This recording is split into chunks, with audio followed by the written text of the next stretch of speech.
So the Festival of Planets was held in Dresden during the month of September 1719 to celebrate the wedding of the Crown Prince of Saxony, who was also the Crown Prince of Poland. He was marrying the princess of the Habsburg family, and this was a very important political alliance, and they decided to perform a whole lot of works which would try to attract the beneficent influence of the planets on the newlywed couple. So a lot of the compositions written for the occasion were specifically about the classical deities of the planets. Of course, the planets are named after various gods, Venus, Mercury, etc.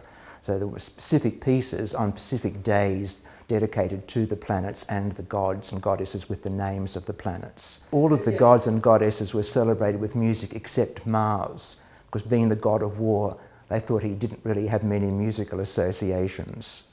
Handel was basically in Dresden by default, because he'd left London in 1719 with a warrant to employ outstanding singers for the Royal Academy, which was the newly founded opera company in London. And he knew that a fantastic opera company had been assembled in Dresden for this event, so he came to engage singers who, when they were finished in Dresden, would go to London and sing for him, and in fact was successful in getting several singers to come to London after the festival was over. Composers who were paid to write pieces for the festival were the court musicians. There was Antonio Lotti, a Venetian by origin. He was the official opera composer, and he wrote an opera, Teofani, which each act ends with an allegorical finale where the gods and goddesses praise the newlywed couple.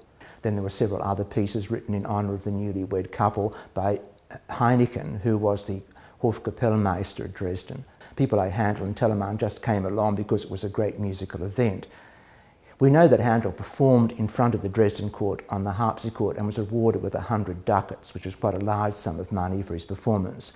But it's not known that he wrote any specific piece for the occasion.